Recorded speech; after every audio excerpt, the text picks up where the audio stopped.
Very good.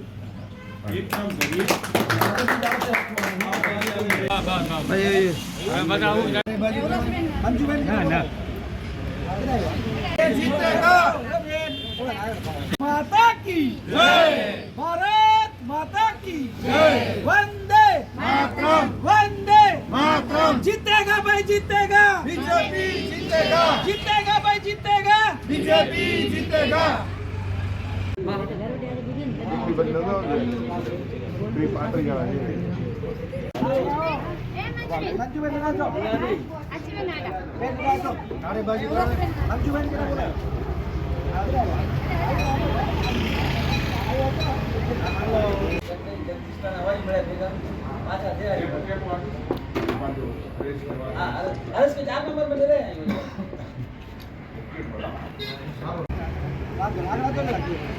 जीतेगा भाई जीतेगा, बीजेपी जीतेगा।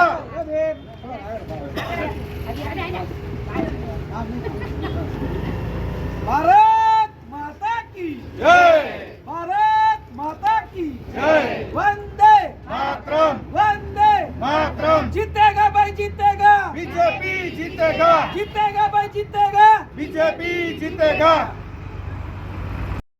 ભારતીય જનતા પાર્ટી ભુજ શહેર તરફથી વોર્ડ નંબર 2ના ઇન્ચાર્જ તરીકેની મારી જવાબદારી છે.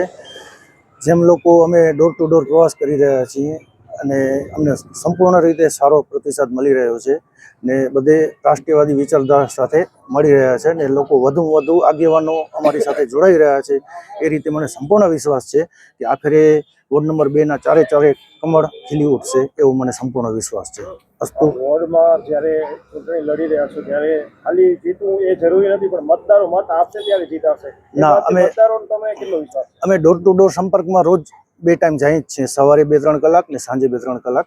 એટલે અમને મતદારોનો એટલો વિશ્વાસ ને સારો પ્રતિસાદ મળી રહ્યો છે કે ગત 5 વર્ષોમાં ભારતીય જનતા પાર્ટીનો એક જ ઉમેદવાર હતો એટલે સંપૂર્ણ રીતે પૂરેપૂરું વોર્ડમાં ધ્યાન નથી અપાઈ શક્યું. આ ફેરે 4 પેનલ ટુ પેનલ આવશે અને વોર્ડનો પૂરેપૂરો વિકાસ થશે એવો મને પૂરેપૂરો વિશ્વાસ છે. આ વોર્ડ કોંગ્રેસનો ગઢ ગણાય છે, એમાં ગાબડું પાડવા માટે તમે કઈ કાર્યદક્ષતા બતાવો? હવે જે મુખ્ય કોંગ્રેસના આગેવાનો હતા એ પણ અમારી સાથે જોડાઈ ચૂક્યા છે એટલે મને એ પણ વિશ્વાસ છે કે આ ફેરે પૂરેપૂરે 4 પેનલ ટુ પેનલ મત આપી પ્રજા વિજય બનાવશે એવો મને સંપૂર્ણ વિશ્વાસ છે.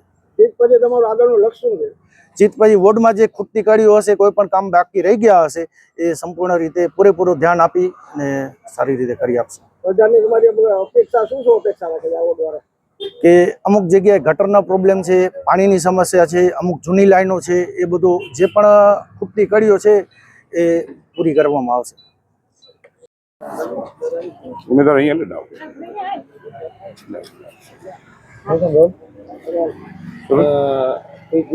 કેટલા લોકો આજે ભાજપમાં અમે પહેલેથી જ જોડાણા નથી, પણ ભુજ નગરપાલિકા અને વોર્ડ નંબર 2ના 2 ટર્મના વિજેતા જગદીશભાઈ ગોર અને 1 ટર્મના વિજેતા એમના મિસિસની આગેવાની હેઠળ આજે અમે ફરીથી સક્રિય થયા છીએ. કારણ કે જગદીશભાઈ 2005માં પહેલી વખત અમારા વિસ્તારમાં જીત્યા હતા, પછી બીજી ટર્મમાં એ જીત્યા. એ 2005માં જીત્યા એનાથી પહેલેથી જ અમારા વિસ્તારમાં એક્ટિવેટ હતા અને જ્યારે એ કાઉન્સિલર બન્યા એના પાછળ જરાક વધારે એક્ટિવેટ થયા. કારણ કે એ સતત પ્રયત્નશીલ છે અમારા વિસ્તારના વિકાસનો. પછી અમે એક ટીમ બનાવી, પૂરા વિસ્તારમાં 10,000થી ઉપર વોટિંગ છે અમારી. હવે દરેક વોટર કોઈ જગદીશભાઈના સંપર્કમાં ન હોય. આ વોર્ડમાં શું છે, સ્થાનિક રીતે પછી અમે ટીમ બનાવી, જેમાં લગામામાં છે, મિયા મલ્લુક છે, અહમદભાઈ છે, પોલીવાસનું આખું કામ મારા મામા લતાભાઈ સંભાળતા, ગાંધીનગરનું કામ હું સંભાળતો, સમા વિસ્તારનો મિયા મલ્લુક સંભાળતા અને પાછા આશાપુરા નગરીનો અહમદભાઈ સંભાળતા. એવી રીતે શેખ ફરિયાનો મોહમ્મદ સાહેબ દાદા, બરાબર. એ રીતે અમારે કામ એવું બાટ્યું હતું કે જે બી સ્થાનિક પ્રોબ્લેમ હોય એ સ્થાનિક લોકો અમને કે અમે વાત જગદીશભાઈ સુધી પહોંચાડીએ અને જગદીશભાઈ પણ ડાયરેક્ટ સંપર્કમાં જ હતા. એટલે આજે ફરીથી જગદીશભાઈ અમને કહેવામાં આવ્યું છે કે ભાઈ તમારા જે કામ છે શરૂઆતમાં જેમ થતા હતા એમ જ થશે. એટલે આજે અમે જગદીશભાઈની આગેવાનીમાં ફરીથી એક્ટિવેટ થયા છીએ. અબ્દુલભાઈ, આજે જે વોર્ડ નંબર 2 ની પ્રજાને શું કહેવા માંગશો? અમે 2 નંબરની આજે વોર્ડ નંબર 2 ના પ્રજા છે એને રિક્વેસ્ટ કરવા માંગશું કે જેમ તમારા કામ પહેલે થતા હતા એવી રીતે કાઉન્સિલર ભલે નવા હોય કે તમે ઓળખતા હો કે ન ઓળખતા હો, તમારા જેમ કામ પહેલે અમને કહેતા હતા, અમે જગદીશભાઈને કહેતા હતા, એવી રીતે તમે જે બી કામ હોય તમે અમારાથી સંપર્ક કરજો અને અમે જગદીશભાઈ સુધી વાત પહોંચાડી તમારા વિસ્તારનું કામ કરવાની જવાબદારી અમારી. વોર્ડ નંબર 2 2005માં પહેલી વાર ઇલેક્શન જીત્યો, 2010માં પછી મારે ઘરેથી જીત્યા. આજે સરપંચ નાકો, પાટવાડી નાકો ને બિલ્ડ નાકો જે પાણીનો વંચિત હતો 2012માં નર્મદાનું કનેક્શન લઈ ને એ વિસ્તારને પાણી પીરાવ્યો છે ને ઘણા કામ કર્યા છે. મારા કામથી મને એમ નથી કે પબ્લિક સમજે છે કે જગદીશભાઈ હશે તો કામ થશે, બરાબર ને. હું એટલું જ કહેવું માગું છું કે આ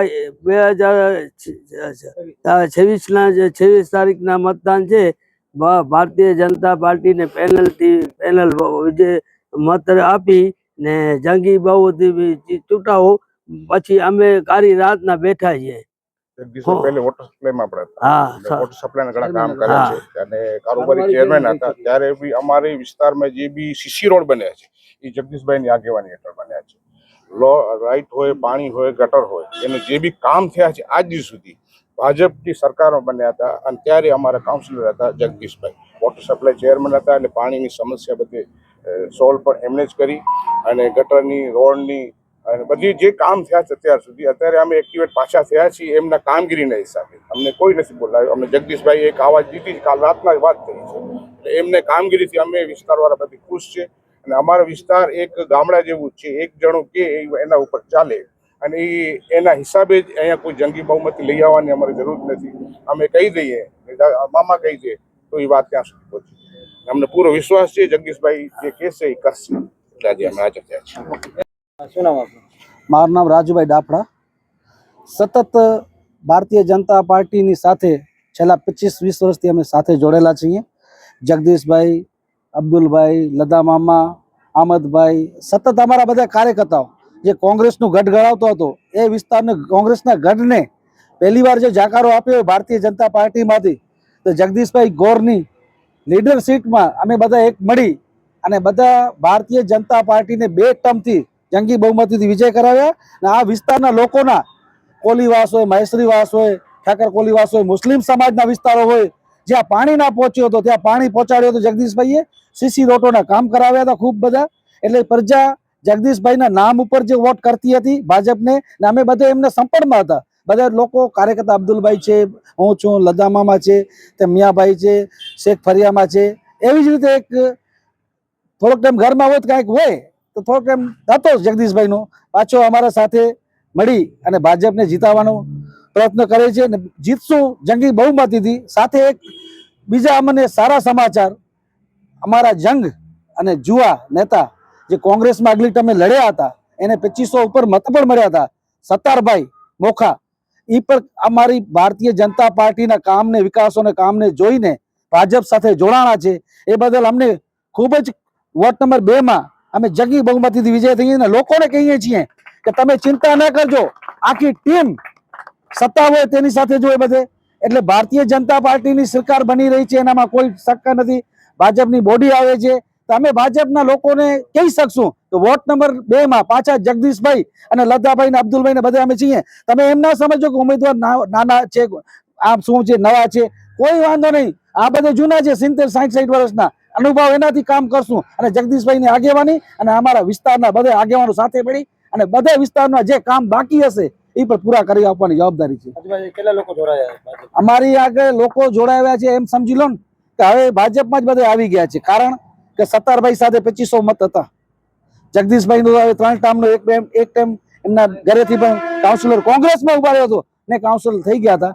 એમને એમ લાગો કે ના, ખરેખર કોંગ્રેસમાં કામ ના કરાય, પાછા ભારતીય જનતા પાર્ટીમાં આવી અમારા ઘરમાં પાછા ઘર વાપસી કરી અને ભાજપને જીતાડવાનું સંકલ્પ લીધો.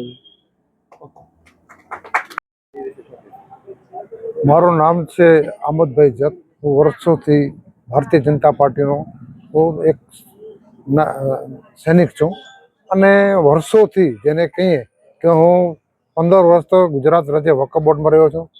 જિલ્લા ભાજપ માઇનોરિટી મોરચાનો જિલ્લાનો પ્રમુખ તરીકેની મેં જવાબદારી નિભાવી છે. હાલે પણ હું હજ સમિતિમાં હજ સમિતિના સભ્ય તરીકેની જવાબદારી પણ નિભાવી રહ્યો છું. ને આ વિસ્તાર મારા સમાજનો પણ વિસ્તાર છે. એનું કારણ એ છે કે મારી ભાભી બચ્ચીબેન, તમને ખબર હોય, ભારતીય જનતા પાર્ટીમાંથી આ વિસ્તારમાંથી લડી ચૂક્યા છે ને મારો પરિવાર પણ અહીંયા જ છે. એટલા માટે ને અમને કહેવામાં આવ્યું કે ભાઈ આમદભાઈ તમે આ લડો, કે મને કે આ વિસ્તારમાં લડો નહીં, હું તો જિલ્લા પંચાયત અને તાલુકા પંચાયત લડી શકું એવી ઉમેદ હોય. તો આ વિસ્તારની પછી મારા પોતરાને રબારીને ઉભાડ્યો છે ને એના માટે. અને આ માલતીબેન ગોર ને આપણા શાંતાબેન અને હર્ષદભાઈ મોડલ, એને ચારે ઉમેદવારોને આપણે આ વિસ્તારમાંથી હવે ચૂંટી કાઢવા છે. ને આ વિસ્તારથી કોંગ્રેસીઓના જે મત આપીને માણસો કટાડી ગયા છે. કેમ આ વિસ્તારમાં કોઈ વિકાસ થયો જ નથી. જગદીશભાઈ હતા ત્યારે જરૂર કામ થયા છે, બાકી આ છેલ્લી ટર્મોમાં તો બીજું કોઈ કામ જ નથી થયું. એટલે હું જ્યાં પણ આ વિસ્તારમાં ગયો છું વાત કરી છે ત્યારે એવી જ કહે છે કે અમને પાણી અને ગટરની સમસ્યા બહુ છે ને રસ્તો અમારો બધો ખરાબ છે. માટે મહેરબાની કરીને તમે અમને પેનલ ટુ પેનલ મત આપશું ને તમે તમારા ઉમેદવારોને જીતાડશો. તો અમે પણ કીધું કે તમે અમારા ચારે ઉમેદવારોને જીતાડશો તો અમે પણ તમારે કોઈ ખૂટતી કડી કોઈ પણ હશે એને અમે તમને કામ કરાવી આપશું ને ક્યારે અમે કાર્ય રાજ્ય તમને કહેશો તો અમે હાજર રહેશું. એવું તો છે નહીં કે ભારતીય જનતા પાર્ટીની સરકાર છે, કેન્દ્રમાં સરકાર છે, ગુજરાતમાં છે, નગરપાલિકા 85 થી ભારતીય જનતા પાર્ટીની છે. તમને જરૂર શું છે એ વાત કરો. મત તો તમને ભારતીય જનતા પાર્ટીને જ આપવા પડશે, તો આપણે કામનું આગળ વધારી શકીએ. એટલે હું પણ મારા નેતાને કહી શકીશ કે ભાઈ આપણો વિસ્તાર હવે આપણા માટે તૈયાર થઈ ગયો છે ને આપણે ભારતીય જનતા પાર્ટીના ચારે ઉમેદવાર જીતી ચૂક્યા છે. આપણે કોઈ પણ જાતની હવે આપણે કોઈ પણ કડી ખૂટી હોય એના માટે આપણે સૌએ પ્રયાસ કરવા પડશે ને આપણે એમને જંગી બહુમતીથી આપણે જીત્યાણી એવી મેં અપીલ કરી છે ને એના માટે કામ માટે હું ભારતીય જનતા પાર્ટીની આખી ટીમ તૈયાર છે.